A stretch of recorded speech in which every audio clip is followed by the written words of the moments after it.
Welcome to the Third Generation Wrestling Podcast with your hosts, Eric and Rob.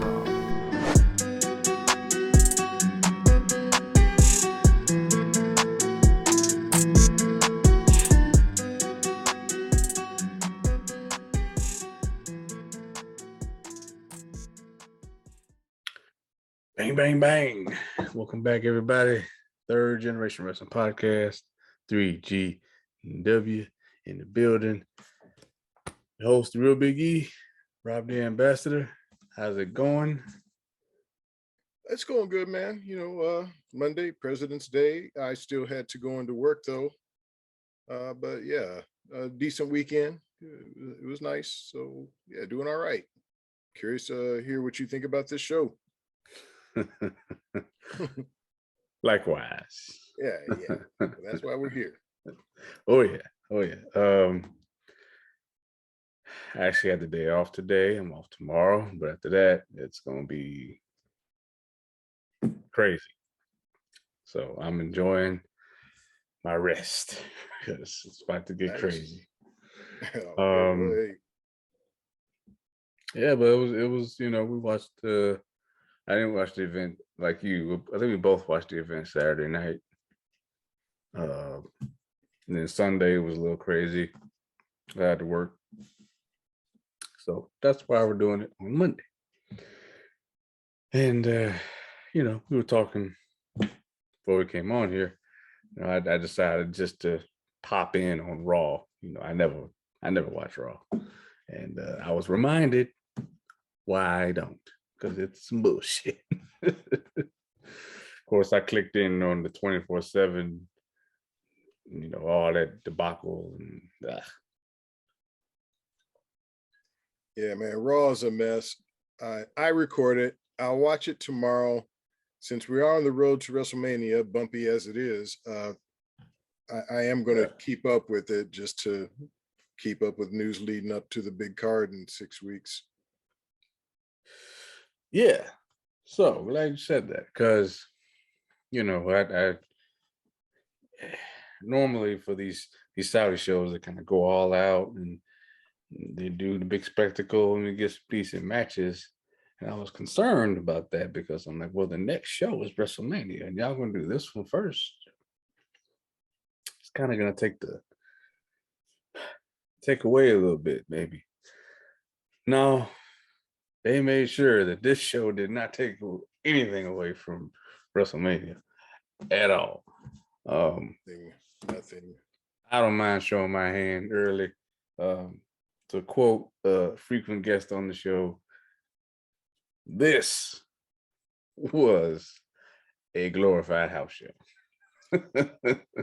Yeah, after the last Saudi show, I was hopeful because the last one was great. I think we all agree that was the best show of 2021. Yeah.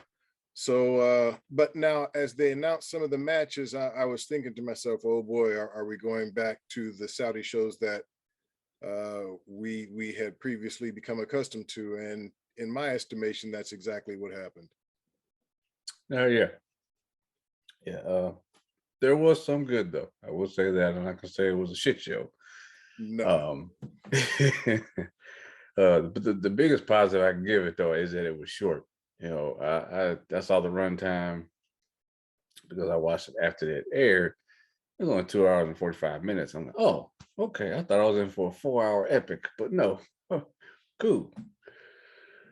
So anytime that happens, I'm already in good spirits because I know it's not that long. Like, all right. I did not watch the kickoff. So I missed the first match technically. I don't know if you saw it. Oddly enough, I was actually, I didn't see it because on Peacock, unless I'm missing something, you can't go back and watch the kickoff. So what I did is I went on YouTube. Oh, yeah. Okay. Yeah. I went to YouTube right before we came on and I was watching the match between Rey Mysterio and The Miz. Oh, okay. Yeah. Well, I was not of that mindset. I should have been. I should have done that. But I missed it. So that was the first match, Rey versus The Miz. I'll just let you take it because I didn't watch it. Yeah, I mean, it wasn't anything special. We both had predicted The Miz to actually win a big match. Well, what do you know? Miz He lost? didn't win. He did lose. Dominic was outside, but he only really interfered when The Miz was kind of messing with him. He didn't cause The Miz to lose. It was typical of what we'd see from Ray, the high flying moves, the 619s, the Hurricane Ranas. Ray looked good in there. Miz got his Miz kicks in. There was a little bit of back and forth, but at the end of the day, yeah, Ray gets the victory. I would have just called it, I guess I'd go TV worthy, somewhere between that and middle of the road, but I'd go TV worthy, maybe something like you'd see on a Raw or a SmackDown. I didn't think it was anything special, but yeah, Ray gets the win. Once again, Miz on a big show gets the loss. I mean, I don't get it. Can't win for losing, I guess. I thought that was a layup for him to win. Honestly. Yeah, I did too. And I had predicted that there would be some sort of little dissension between Ray and Dominic. There was none of that. It was just a straight up win for the Mysterio, and him and Dominic celebrated, no issues at all. All right.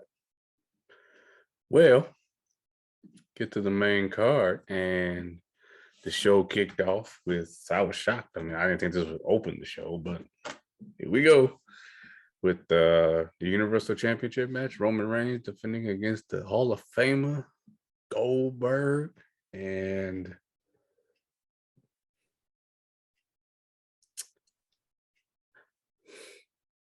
I don't know, man. I didn't expect the match to go the way it did, but I thought about it. I was like, yeah, it's kind of what should happen. I thought that it was longer than I thought it was going to be. Number one, it didn't feel like a textbook. Anytime Goldberg has an opponent, they just go straight to the big moves. It didn't feel like they did that. They did the collar elbow tie up. It felt like a regular match, really. Goldberg threw everything he had at Reigns. I mean, he countered Reigns at every corner. Every time Reigns went for a spear, he countered him, but he couldn't get him. He couldn't even attempt a jackhammer. And I thought that was actually pretty smart, because it's like, okay, if you're gonna have Roman go against Brock, he can't have a hard time with Goldberg. And if this is Goldberg really his last match, he needs to put Roman over, and that's what they did. I thought the match flowed. No botches, nothing went wrong. I was just shocked that Roman wanted to guillotine. I thought that he would pin him, and that is the first time he's ever been submitted in his whole career. Never been submitted before. So, man, I guess it's tough for me being a fan, but I thought he would have a little bit of fanfare after the match. I was kind of, I went in, I predicted Roman would win, but I just thought he would give a little, some kind of fanfare to say, this is it, take a bow or what have you. But no, that was it. I will give it middle of the road, just because it was still a short match. Roman obviously was on the offense majority of the time, how it should be. And I think it was the right way to do it. It doesn't make sense for him to be the head of the table and have a hard time with somebody that's 55, even though he's way more jacked than anybody. Oh yeah. Yeah, than the average 55-year-old. So yeah, I'm still gonna be real and give it middle of the road. Oh man, this is rough for me. I'm gonna go middle of the road, but it hovered around some bullshit for me, and here's why: is I knew that Goldberg being 55, he would look the part, and I know he's not the Goldberg that he used to be. Yeah. He did tease trying the jackhammer. I think it was twice. So look, obviously not gonna. Obviously, either he didn't want to try it or just couldn't get Reigns up. So he And did. Reigns counted him before he could even. Well, I know, but what I'm saying is that they could have booked the match. If he could have got Roman up for the jackhammer, they could have booked it. So he did that. You got Lashley have no problem. Yeah. So I don't know what the issue was. I guess I'm just saying if you, I see going for it once and okay, it gets countered, fine, but you go for it again, and I don't know. That's the bread and butter. Yeah, it just seems like he should have, and especially if this is Goldberg going out on a shield, you just think he's going to pull out all the stops. Now, we did see him spear Reigns twice, but we didn't see Reigns spear him at all. I mean, spear versus spear. This is one of the one of the big attractions to the match. Now, I know it's 2 years after it was originally supposed to happen, but and then, like you said, to see Reigns finish him with the guillotine, even though I realize that it's kind of a big deal because Goldberg's never been submitted before. That's just kind of an anticlimactic way to end the match for me. So I'm gonna go middle of the road, but boy, it's close. It was close to some bullshit. Yeah, I think that might be because I was trying to find like what was my real problem. The finish was a little like, kind of hoping for a pinfall. Like I don't know. And Goldberg, I don't know what went on. He was bleeding, like had a little blood spot on his shoulder, a blood spot on his head. I mean, well, because Reigns has that tactical gear. He speared when Goldberg spears you. He spears you, head first. Okay. So that's all it had to be. And he did bounce his head off those announce tables too.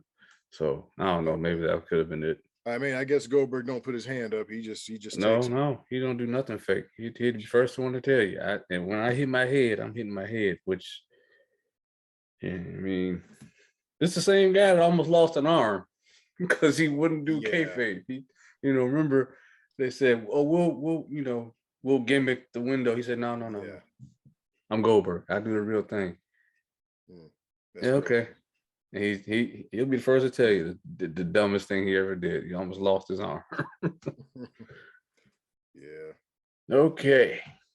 So after that, we got the women's Elimination Chamber match. I thought this was a fun match. I thought that this it was fun. I mean, it was quick. They clearly adjusted the intervals because I know when the Elimination Chamber first started, it seemed like forever before somebody would come out because it was 5 minutes. That's a long 5 minutes. This felt like 2 minutes, and the next person was coming out. I was like, whoa, what happened here? But I think it was for the betterment of the match because sometimes that, depending on who's in the ring at that time, it could get stale, and they don't really go all out anymore in these things anyway. No. Like they used to. The Elimination Chamber really did used to be a seriously dangerous match. Now I saw one of these in person, and literally everybody that left the ring had to be helped out, and you could tell like they were legitimately hurt. Nowadays, you may or may not see something creative was done with the chamber. I think the last creative thing that I can recall, and this was years ago, was oh no, I take that back. I think Jeff Hardy or Lindsay Dorado, somebody did a moonsault off the top of the chamber, and that was crazy. Right. But as far as the standouts in this match, I thought actually Alexa Bliss. This just proves our point that she can go. It's been a while since she actually wrestled, so she was a standout to me. Liv Morgan, again, getting better and better, fighting through the pain. You could tell she hurt her knee when she got hung up on the turnbuckle there. Good in that red outfit she was wearing. Oh, man. Yes, sir.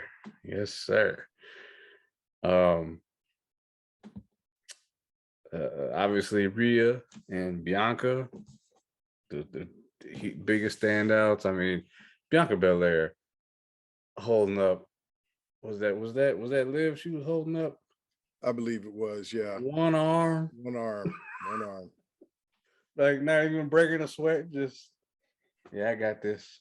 Yeah. Freak of nature, man. Freak of freaking nature. She really is. I was so shocked that Rhea lost again.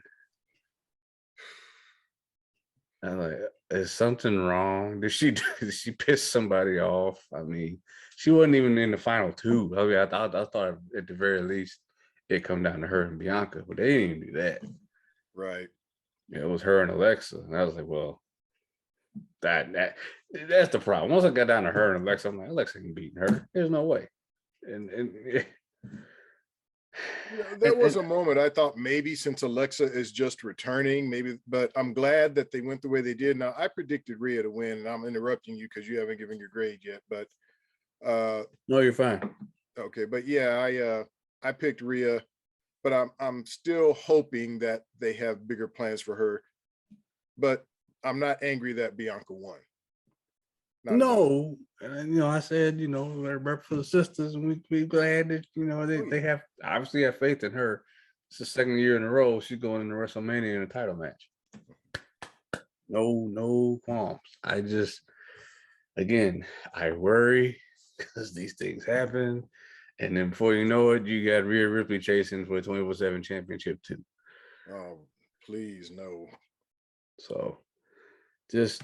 Like you said, do her right. But at the end of the day, I'm gonna give it pay-per-view worthy. Maybe I'm being nice, but I had fun watching it and it was quick. I did think that Bianca and Alexa had a good exchange at the end there. It was that's how it's supposed to be. The last two supposed to have like a tradition, like a match.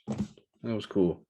But nothing, they didn't really, do anything with the cage. The only thing they did was they put a swing in Alexa's pod. That was about it. But yeah, I'm gonna still give it a very low pay-per-view worthy. Yeah, I had to go TV worthy. Like you said, there weren't any big spots. It was decent wrestling in there. That nice spot with Bianca holding Liv up, and most of the girls did okay work. It wasn't that it was bad. It just wasn't really anything special. It was just this could have been just a fatal 5-way or something. It didn't even need the chamber, really. The chamber didn't need to be there. No. So yeah. So for me, it was just kind of average. And even though I'm disappointed that Rhea didn't win, I'm happy that Bianca is now getting a real shot at Becky. We're going to see that match. I'm good with that. I like it that once again, she is, like you said, fighting for a championship at WrestleMania. And I really think that Bianca has grown into this role. I was critical of her when she first got the title, that maybe it was too soon. Maybe she wasn't ready for that spotlight, but now she has grown into that. The fans are behind her. And so congratulations to her. But the match itself, man, for me, only TV worthy. I think it's because you got on Doc at day one, so I gotta it's TV quality. Oh, it's pay-per-view worthy. Okay. Man, I still find myself going back saying, okay, I got the picture when you gave us the new grades. Yeah, I still find myself okay. TV quality. Okay, got there it. you go. Right. It's all good. All right. We got the tag match. Charlotte Flair and Sonya Deville versus Ronda Rousey and Naomi. Curious, how'd you feel about Ronda wearing what is it? I forgot what it's called, but I've heard it's called a gi. I've heard it called that. Okay, I didn't want to say it and fuck it up, but yeah. Hard to fuck up gi, but yeah, that's what it is. Yeah. I mean, man, I guess it was okay. She came in barefooted too. I don't know if that had anything to do with the stipulation. I hope she doesn't wear that going forward. But I don't know if she thought that looked more intimidating, or I don't know if it had something to do with the fact, the women obviously have to be clothed from right. I think that was just her way of saying, okay, if I got to be over here, I got to be covered up. Let me just wear this. Yeah. So, okay, fine. Yeah. All right. Fair enough. I'll give her kudos as well because like normally when I hate to call her part-timer because when she does come back, she shows up every week and she does all the pay-per-views. But I guess Naomi I expected to carry the load of the match, but she didn't. Ronda carried it. Ronda was in the match more than anybody. And Yeah, I know hats off to her. Charlotte doing the heel thing. Ronda wanted her to tag in. We did get to see them a little bit. But Charlotte, and speaking of looking good in red, my God. From the robe to the outfit to everything. Andrade. Hey. That's off to you, man. This was kind of, you know what? It's just being real. The bad seed in this match is Sonya Deville. And I hate to say that because I do like Sonya. And it's not that she can't wrestle. It's she can't sell for shit. Okay. He had the SmackDown episode with her and Ronda having the confrontation, and she's supposed to be here arm immobile in a sling, and she's swinging her arm around in this sling. What did you forget your craft? Like you can't use this. So when the big reveal came at the beginning of the match, where she, oh, my arm's all right. Yeah. Everybody knew that your arm wasn't fucked up. You've been swinging that arm since it was hurt. Right.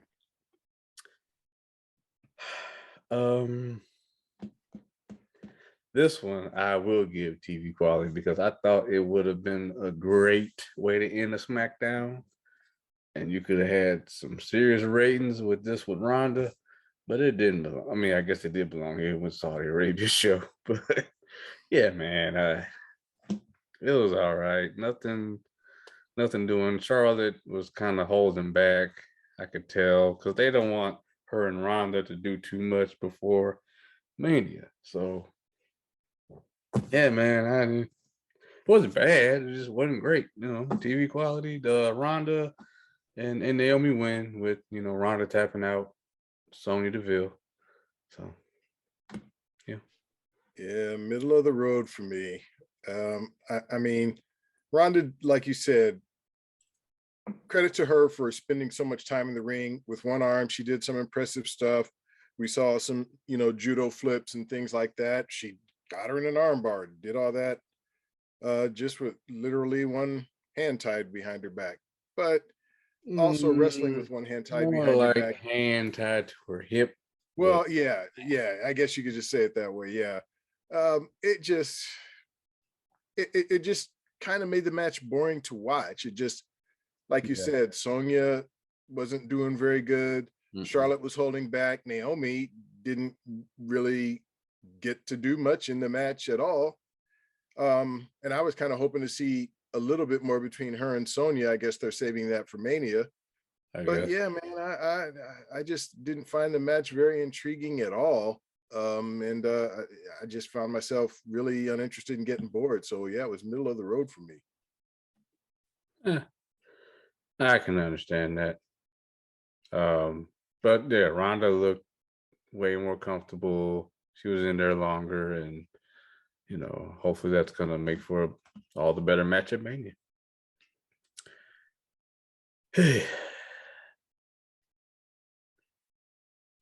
Yeah, Ass Cat Moss versus Drew McIntyre in a Falls Count Anywhere match.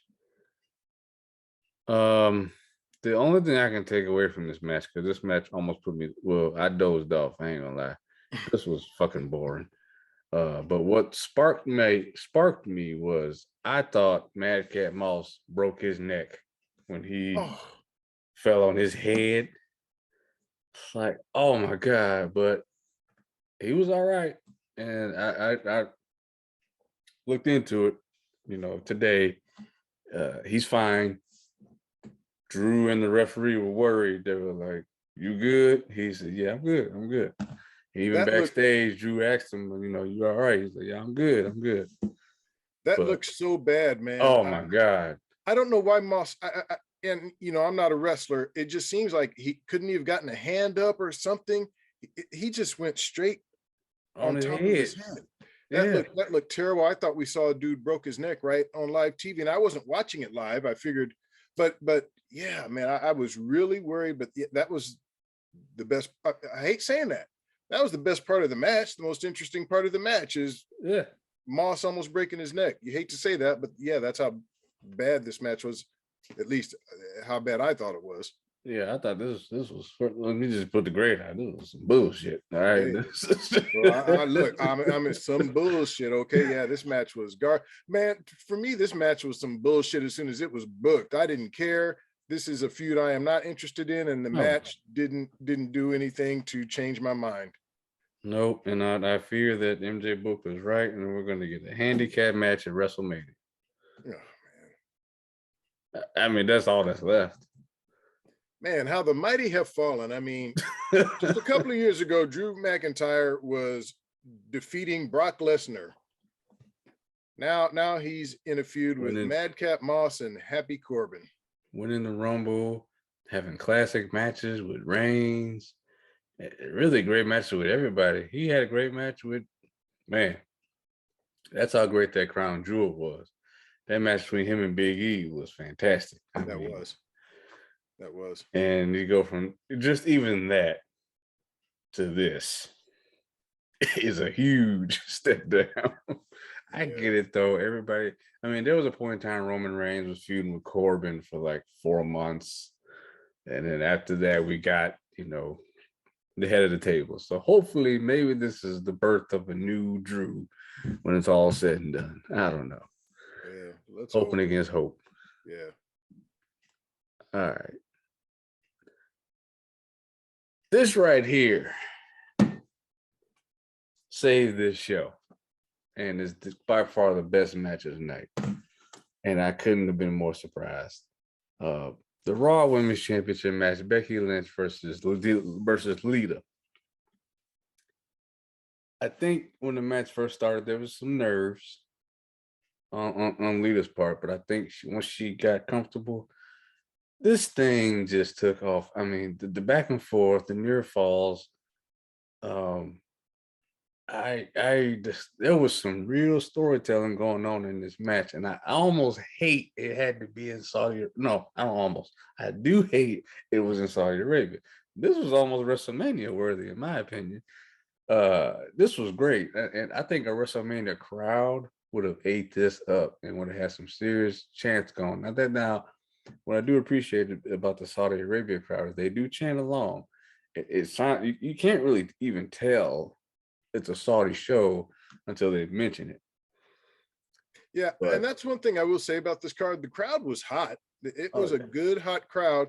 I got a little tired of the "This is awesome" chants during every single match. Outside of that, it was a great crowd. Damn lie.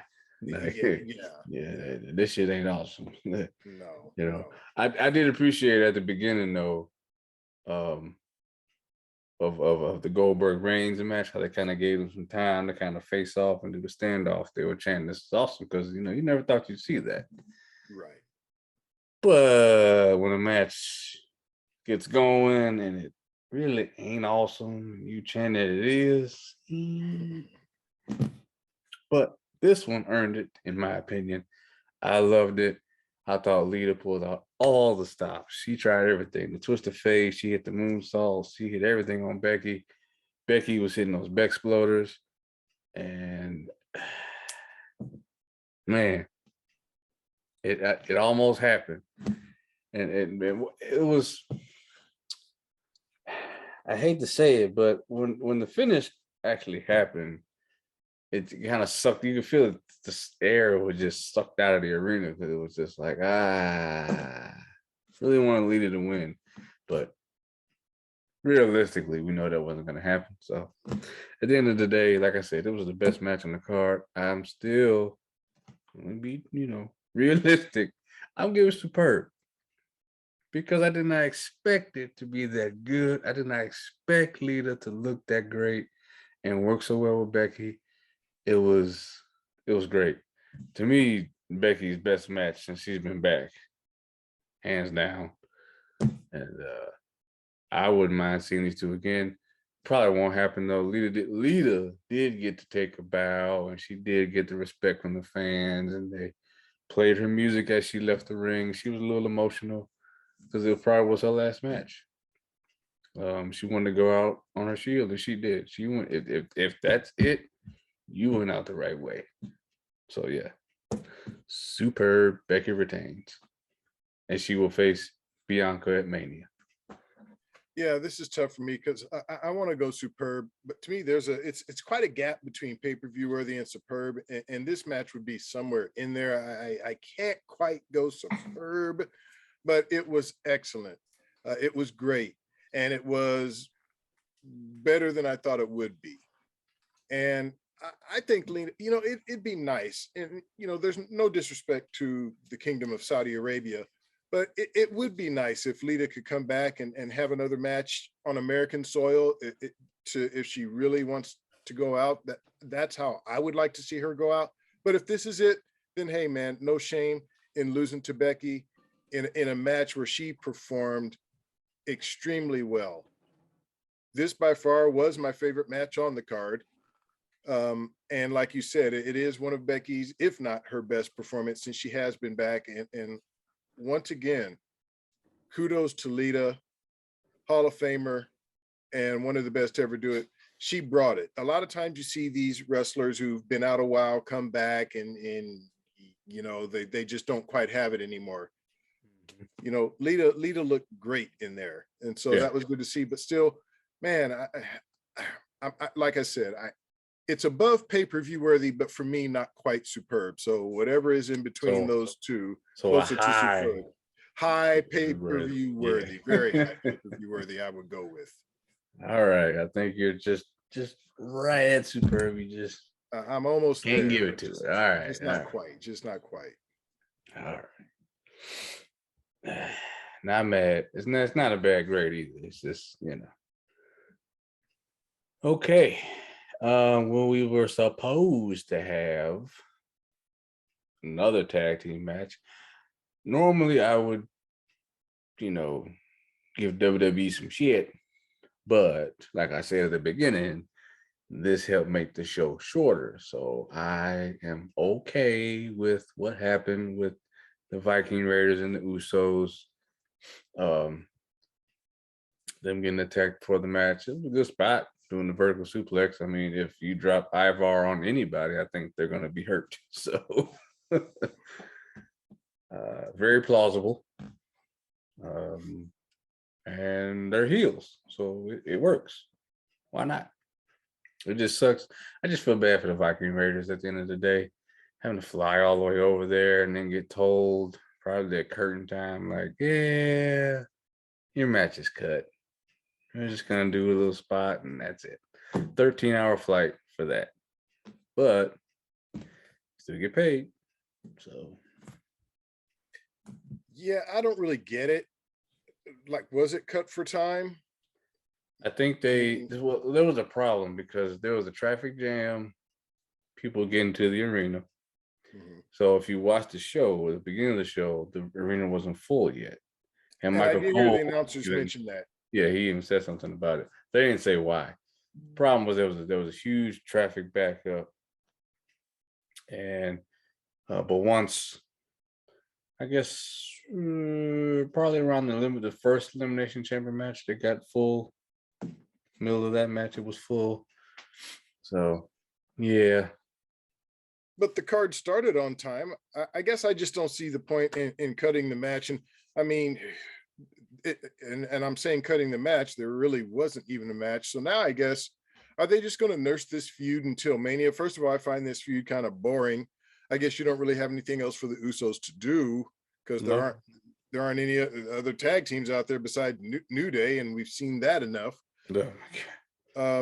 So I guess we just get to have these guys going back and forth until Mania. I don't know, man. Just kind of if you really wanted to cut time, you could have just not done this shit at all, as far as I'm concerned. Well, I think that because they had it on the card, they had to do something. They did, yeah. True. You know. True. But getting to the main event, the men's Elimination Chamber match. Oh boy. Got Bobby Lashley as the WWE champion going against AJ Styles, Austin Theory, Seth Rollins, Riddle, and Brock Lesnar. So I gotta say, before I even get to the match, you know, Brock, he was outside of Becky and Lita, he was the best part of the show. I love this version of Brock because he's able to, I guess, emote. You don't have to say a whole lot. A lot of his stuff is just with his facials and his actions. And we all know if Brock likes you and he wants to work with you, he will interact with you. He will sell for you. You know, it's kind of one of those things where it's like, you know, if he's that old school, if I really don't like somebody, I'm just not going to talk to them. I'm not going to acknowledge their presence. None of that. And he showed it before the match even started. If you can go back, I don't know if you caught it, but he immediately went to Lashley, acknowledged him, and you know they got the thing going back and forth. He had to walk past Riddle's pod, and he did just that. Excuse me. Told Vince long time ago, I ain't working with him. Right. I don't care if he is in this match. I ain't fucking with him, okay? No. And he acknowledged everybody else in the match except Riddle. The only thing he gave Riddle was the F5. See you later.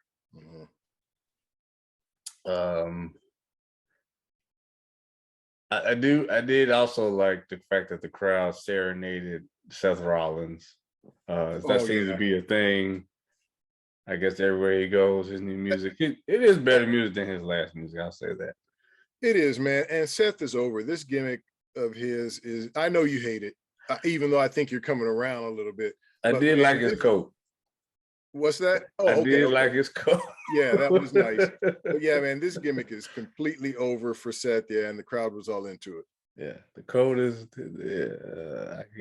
But see, sometimes he coordinates, sometimes he don't. Like he had the black coat that was dope, and then he has some matador type shit going on. Like, what are you doing?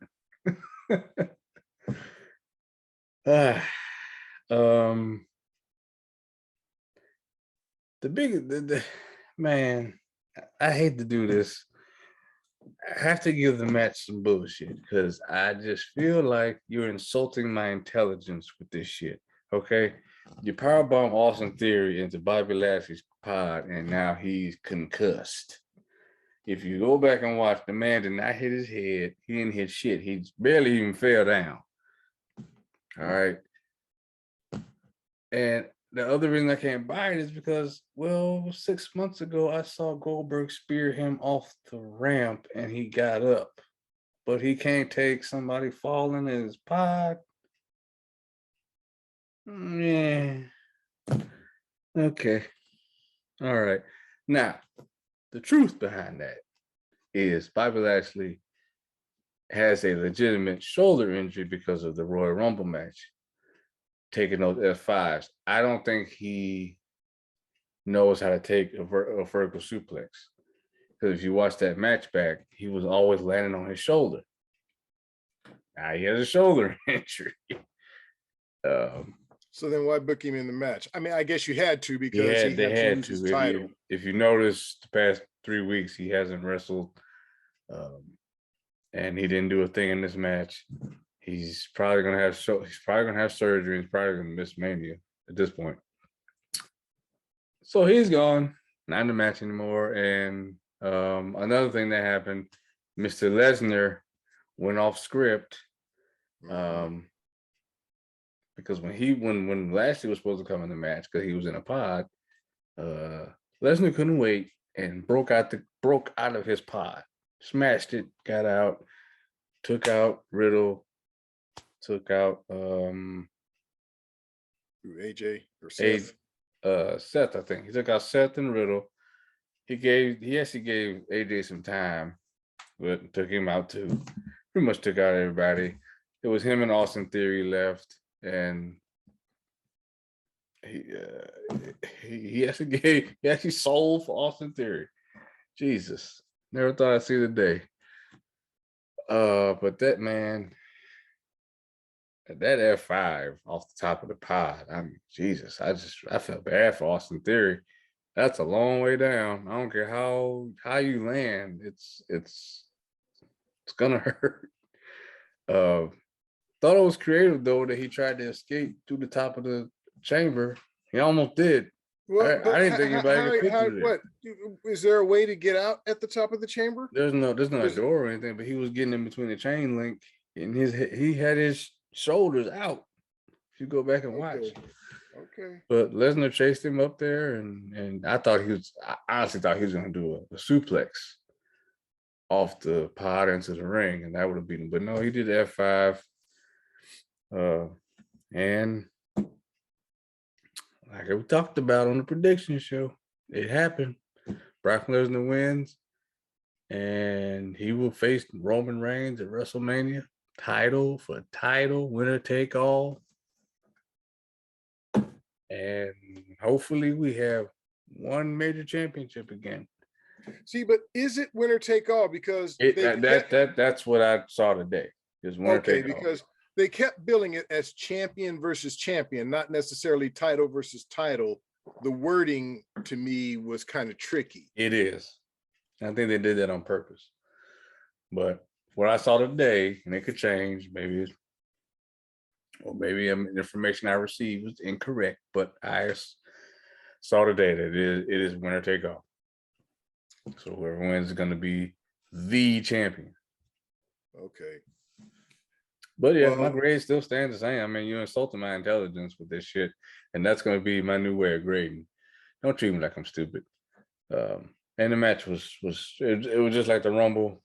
You know, as soon as Lesnar gets in, he just kills everybody, and like the play, and it's over. So yeah, I gave it some bullshit.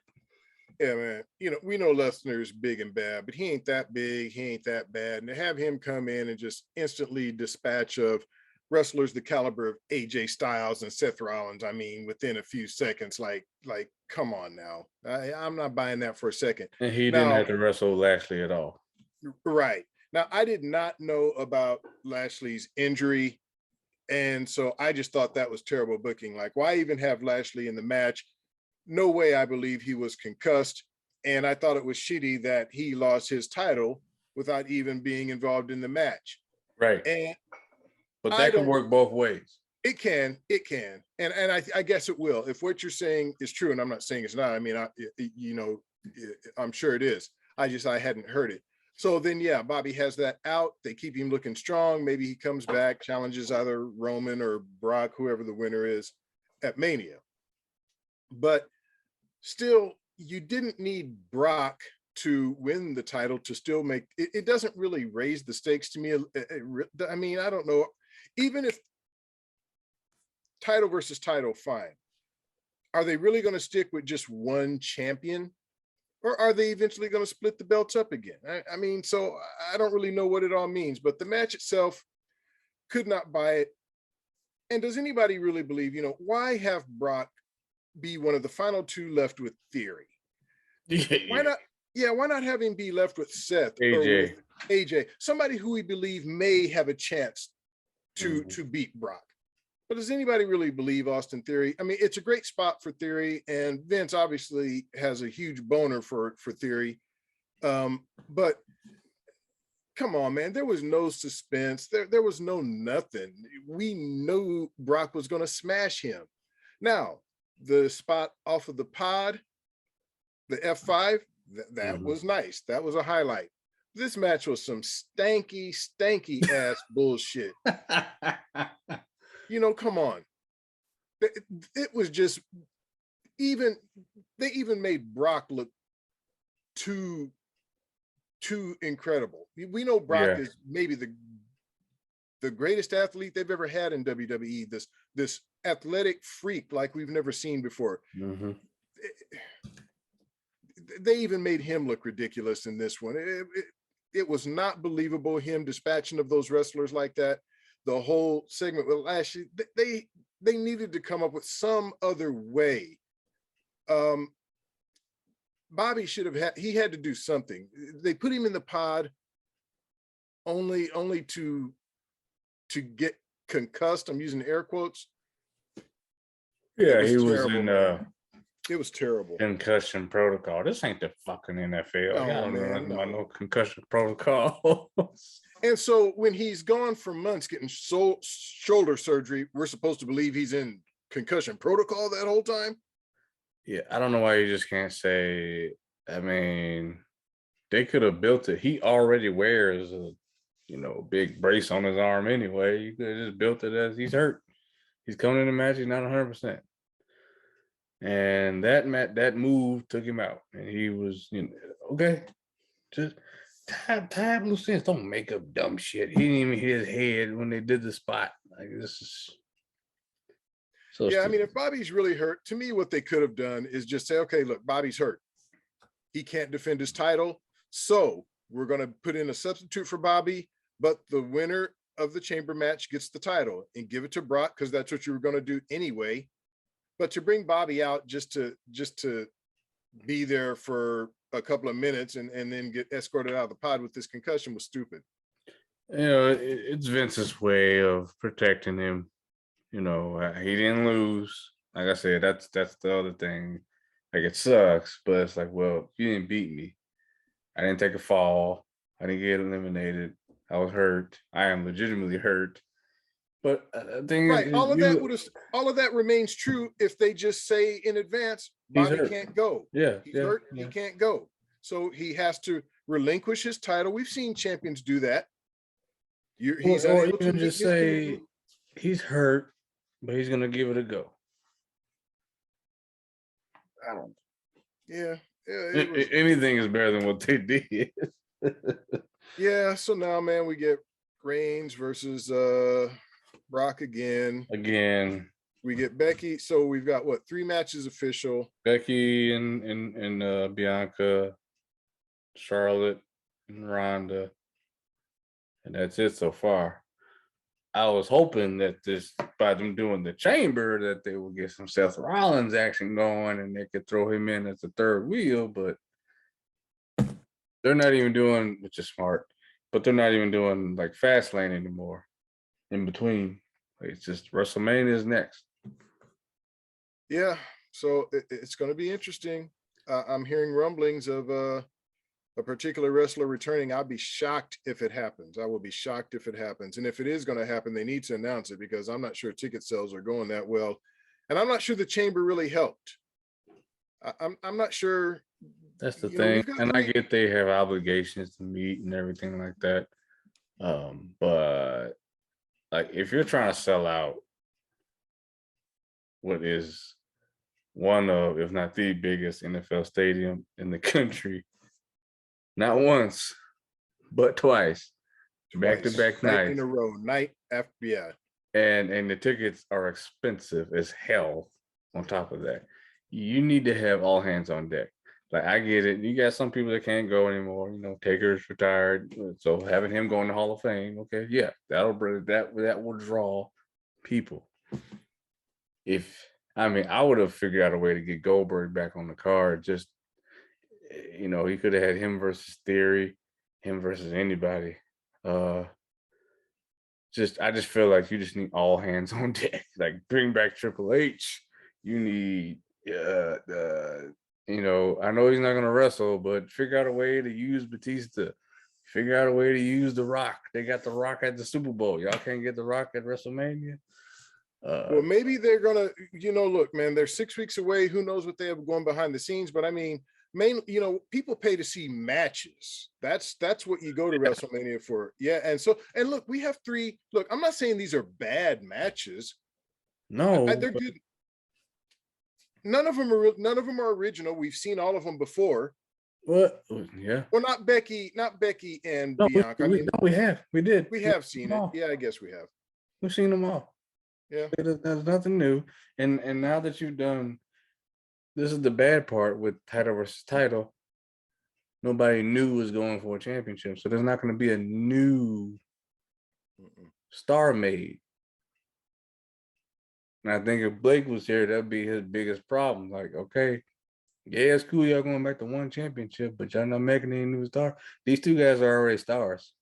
So then, and I don't want to get, I know we had a long discussion about that on a recent podcast, but I guess also what I'm saying is that we talked about how they're trying to sell out this huge stadium 2 nights in a row.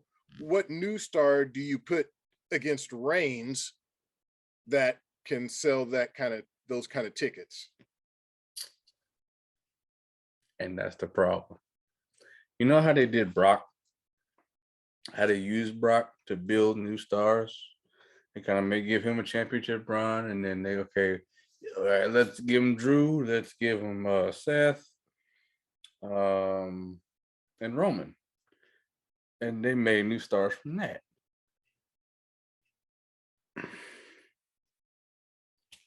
If they were using Kevin Owens properly, I would say him. If they, hell, I'll even go as far as to say Seth Rollins is underutilized.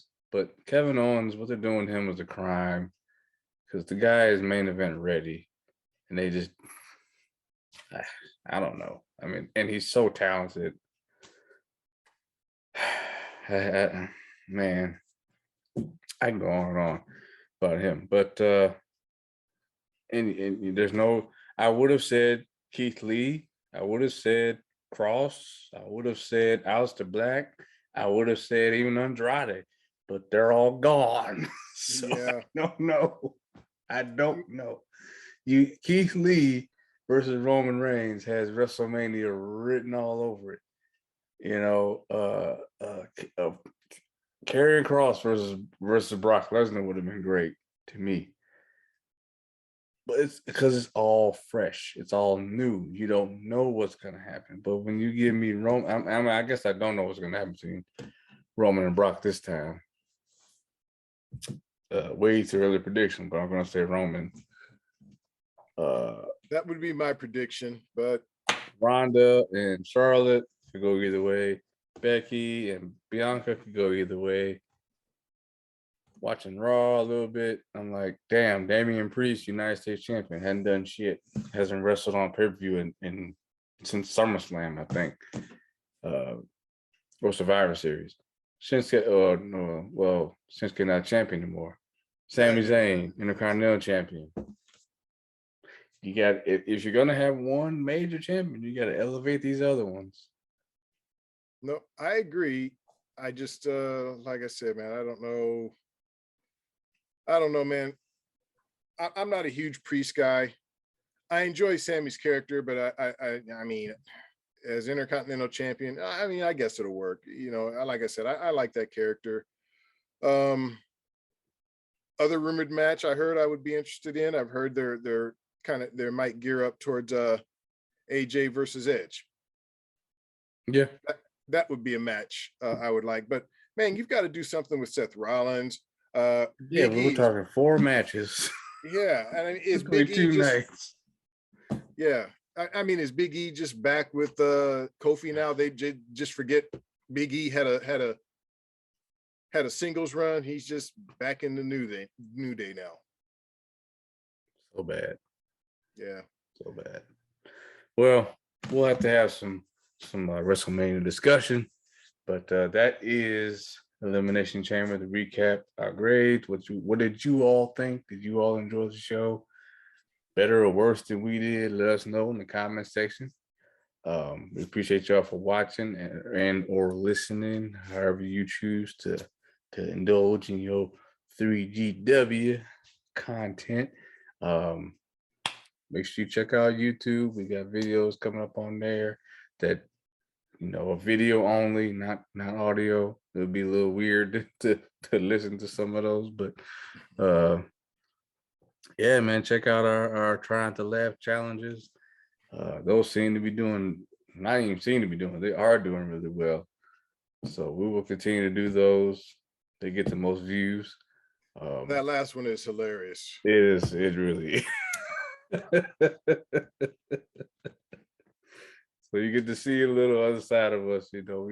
We'll, you know, not just wrestling talk. So you get to check us out in a different light, doing those trying to laugh and reaction videos. Got some trailer reactions up. It's all kind of stuff, you know. Check out the YouTube, Third Gen Wrestling on YouTube, and you can follow us on Instagram, Twitter, and Facebook. And of course, always, you know, your favorite podcast platforms. You can check out our wrestling post shows, movie reviews. A movie review is coming up.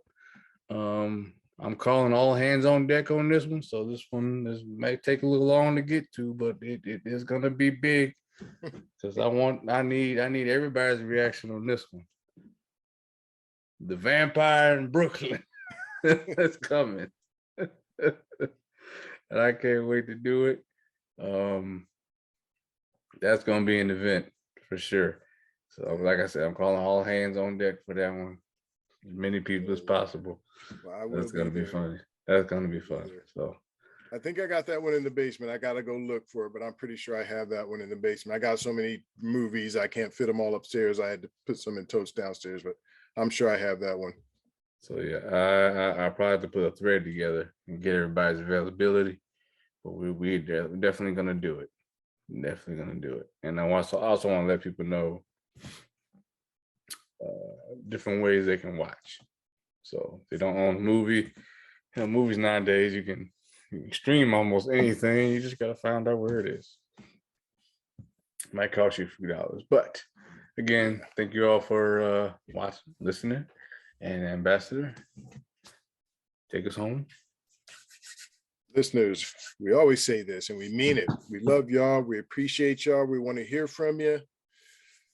Looks like we could be getting close to the end of this thing, but we're not at the finish line yet. If you're not fully vaccinated, please continue to do that. Please continue to wear your mask, but I feel like we might be getting close to the end, but let's keep our foot on the gas until we're all the way there. Right on. Right on. Please, please, please like and subscribe to our YouTube. It helps us out. And then we'll the more subscribers we get and the more likes we get, the more content we'll put out on there. Appreciate everybody that does comment and does hit the like button and give us suggestions. And we do listen, because that's how we got the most recent one. It was a suggestion. Mm-hmm. So yeah, thank you all again. Take care of your families, and we will speak to you all again very soon. Peace.